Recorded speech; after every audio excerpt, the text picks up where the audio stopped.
I'm actually thoroughly enjoying this one. A lot more than the previous screen that I reviewed. All right, hello everybody. Welcome back to the Fit IT Guy. Today we have the TesStudio F10C 10.88 inch CarPlay and Android Auto dash for the Tesla Model Y Juniper. They also make this for the Tesla Model Y first gen, as well as the Model 3 Highland and the original Model 3 as well. It just sits right on your dash, right in front of the fabric piece here on the Juniper and Highland. It also has 2 air vents underneath. You'll still get all the air coming from your vents, so that's an issue with older dash screens. I used to have a dash screen on my previous Model Y that completely blocked the air vents, so that's a great feature that this one has as well. I had previously put an 8-inch screen on my Model Y Juniper. This one's a 10.8-inch screen, so let's see how much of a difference this makes. So I'm pretty excited to get it installed. It's actually a pretty simple install, and let's go ahead and get started. Okay, so I'm just going to pull off the panel here. You can just do this by hand, and you pull this piece off here like that. If it's your first time taking off this piece, you would want to use the trim tool. I've taken it off many times, so it comes off fairly easily for me now. Now, what you will need a trim tool for is the little plastic clip here. Just get your trim tool under it, clip it out. There you go. We'll put this aside. Next, you'll want to just pull this piece out slightly to get around the rubber seal here by the door. And once you do that, we're just going to come back here. You can kind of just stick your hand underneath here, and this will all pop right out pretty simply, just like so. You can do this with one hand. Very simple. Okay, so now that we're here, the next thing we want to pop off is the fabric piece here. This is actually pretty hard to get out. It takes quite a bit of force. So you're going to want to go from both the front and the back of the fabric piece at the same time. If you can fit your hand behind here, you can do that, but you're going to want to go from both sides like so. You're going to hear the clips unclip when you do this, and we're going to go back around to the other side now, to the back, and get it unclipped from here as well, like so. You can hear it unclip. It requires a bit of force, like I said. And we're just going to keep going around through the whole fabric piece of the dash here until we get to the other side. Then we're going to completely pull the fabric piece off the dash. All right, so we just pulled off the fabric piece here, unclipped it. It just requires some force, like I said, but as long as you just go along between each clip here, it's not too bad. It took me about a minute to get it out. Now that that's out, I want to show you something. So here is basically where we're going to fish. So just bringing my camera around to show you, we're at the right side, the passenger side of the car again. This is basically where we're going to fish the harness through. We're basically going to plug in the harness down here, and we're going to fish it through up here, and it's going to come out here. I already have a cable that I put in for this light that I fish through here, so it's a pretty easy fishing spot. So we're going to use the same hole to fish the cable for the dash screen. So they did provide us with a fishing wire here, which is a nice thin and wide one, which is perfect for fishing through this spot here. I would say you could also use a clothes hanger, but that's going to be a little bit tougher. This is more flexible and it's wider, so it's going to be easier to fish with. And they do give us some electrical tape as well. So here is the wiring harness for the dash. This is going to plug in down there. But first, before I plug it in down there, I'm going to fish this portion of the cable first. First thing we're going to do is take our cable to about this length. We want to have a good amount of electrical tape on here. We want this to be supported. If you don't put enough electrical tape, or if you don't put it too tight, the electrical tape has the chance of kind of sliding off if you don't use enough or if you don't put it too tightly. Again, like I said, doing this as tight as I can so that our electrical tape doesn't come off. Okay, that seems pretty good there. Now let's go ahead and let's fish this through.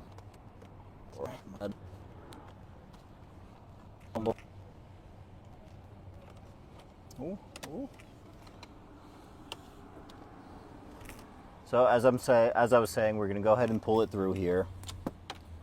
And we just want to kind of pull this through. If you feel the wire getting caught at all, don't pull too tightly. You don't want to rip the wire either. So even though the fishing line got through here, the fishing line's a lot thinner than the part where the cable is attached to it. So if you can help it from the bottom part here, push it up as you're pulling out, you'll be able to feel any tension on the cable, and make sure you kind of just wiggle it around until you find the right spot where the cable can fit in nicely without getting caught anywhere. All right, just want to state here, it was pretty tight. I actually had to push down with my trim tool a little bit on the plastic piece over here just to get the cable through. But now, voila, it is through. It is through and through. So we're going to go ahead and remove the electrical tape, and then we'll extend the wire over to the driver's side of the dash. All right, so now we're going to fish the cable underneath here and just keep bringing it out.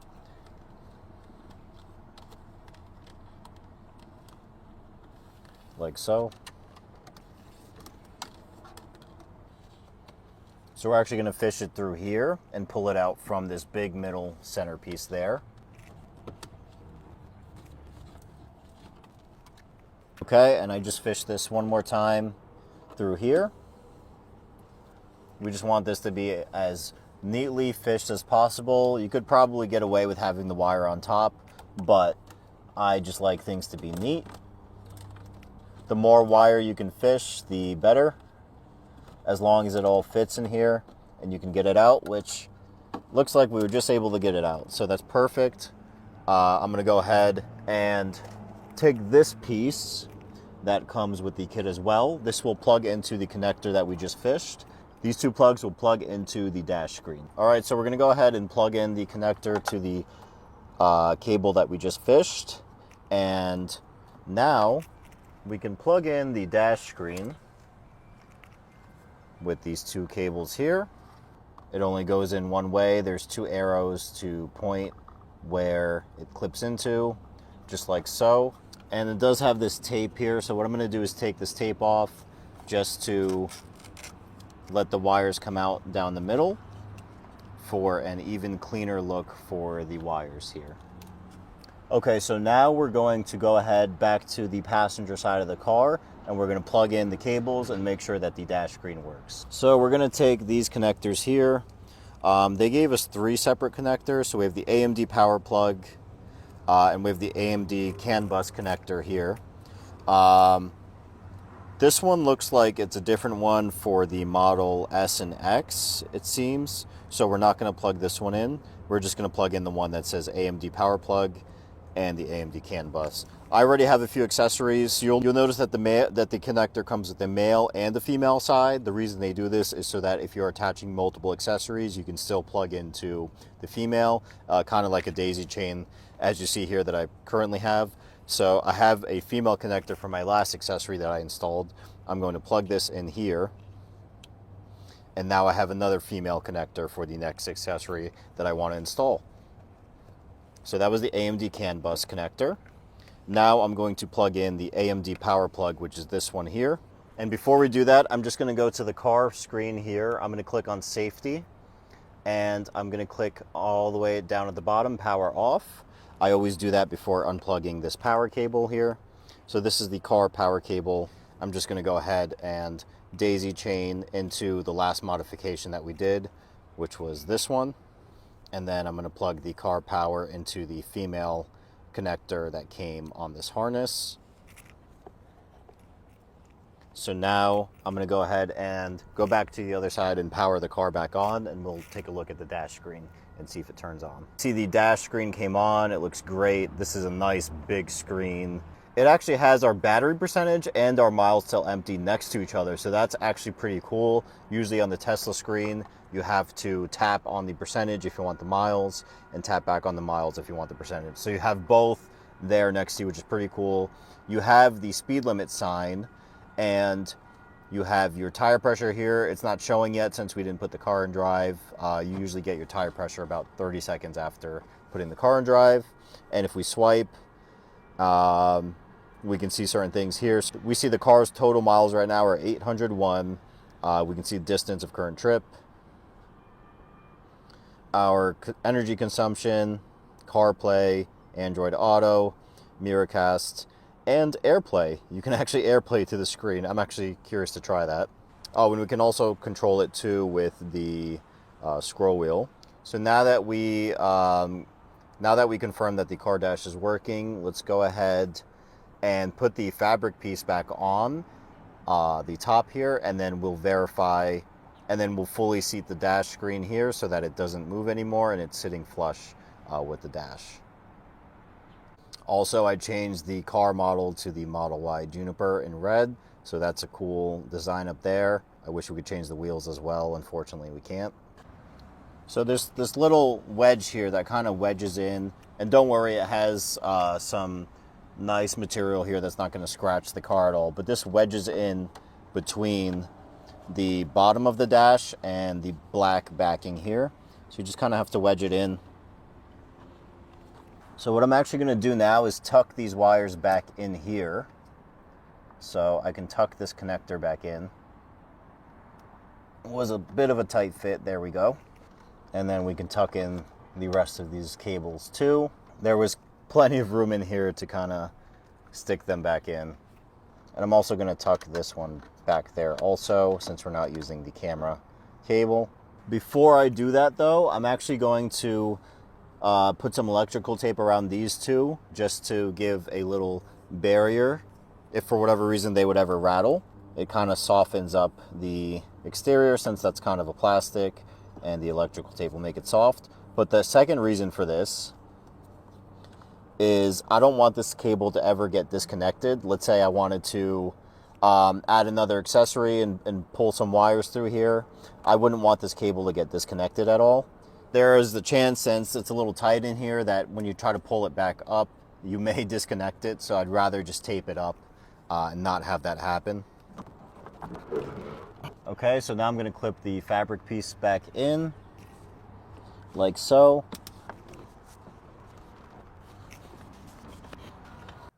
All right, now that it's in, we can see it's not going anywhere. The top fabric piece also supports the screen and holds it in.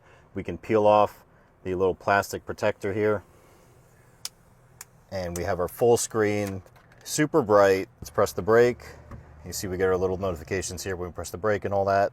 When you put it in drive, you do have the option for the dash camera. I'm going to go ahead and turn that off. So here's the option to turn off the front camera if you don't have it plugged in, which you won't on your Juniper. So we'll go back to home. Let's put it in drive. And there we go. We are on the drive screen. Now we can go forward. Go back.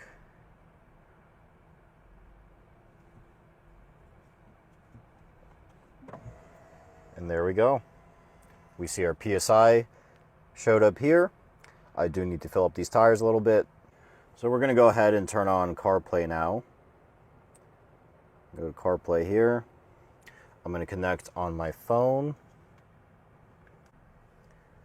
And from my phone, we can see the device here, TSL1345, blah, blah, blah. Okay, looks like it connected. And we're going to hit connect for CarPlay. And let's take a look at the screen there. Should pop up in a sec. And there we go. We have a full CarPlay instrument cluster here. Again, this screen being 10.8 inches, this is pretty freaking cool. You have your maps there. The screen is actually very responsive. Yeah, I've used some of these screens where it's very not responsive at all. This one is super responsive. If we go to CarPlay here, you can see just how big the map is. Let me put in an address.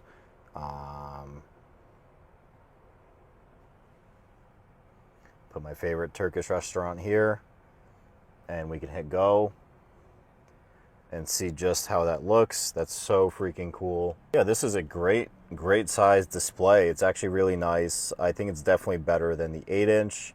The 8-inch was the first one I tried because it sits closer on the wheel here. However, this being a 10-inch, just sitting slightly further, it still looks so much bigger, and it It's still, I think if you had a normal steering wheel, it would slightly cut off maybe the corners of it.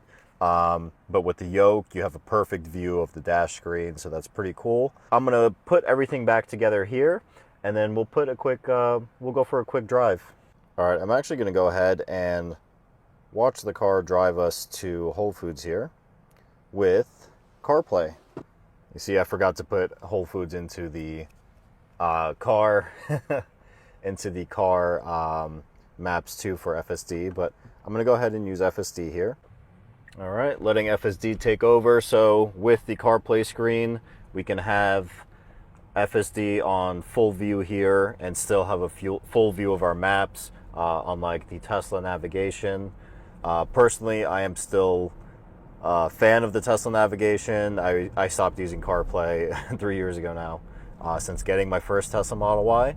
But for those of you that like CarPlay, this is great. And I would actually use this in scenarios where I wanted to use Waze or CarPlay. If I'm going on a road trip where I want to make sure the route I'm going on is good, that there's no delays or traffic, I'll run two systems. So I'll run either CarPlay or Waze, and I'll run the Tesla maps, just to make sure that I'm getting to my destination at a reasonable time. So you can see the CarPlay screen here looks great. I'm actually thoroughly enjoying this one. A lot more than the previous screen that I reviewed. So here we can see the blind spot light function there on the screen. So the screen lights up orange on either side if there's a car in your blind spot. So I've been living with the dash screen for a couple weeks now. I really love it. Definitely an improvement over the previous screen. Again, this one is gonna cost you quite a bit more than the previous screen also, but you can save with my code TFIG on TesStudio.com. It'll save you 25% off of the screen, so it'll bring the price down closer to the 8.8 inch screen that I reviewed a couple weeks ago. Again, the 10.8 inch screen, it's great. With the yoke wheel, it's perfect. Going from that 8.8 inch screen to this is like going from HD to 4K. The bezels are thinner on this too. It's a more premium display. But again, the price is going to be a little bit more, but you're paying for that. And it has a few more features as well. So I hope you guys enjoyed this video. I have a lot more mods that I'm going to be installing. I'll be posting the 1-month review of the Model Y Juniper a couple days after this video. It'll be posted this weekend, so stay tuned for that. I think you guys will enjoy it. I've done exactly 995 miles in 1 month. So I have a lot to say about the car, good and bad, and I'm going to showcase everything I've done to it so far for you guys to see. So stay tuned for the next video. Please make sure to like, comment, and subscribe. It really helps out the channel. 95% of you that are watching are not subscribed. So please, helps out the channel, and see you next video.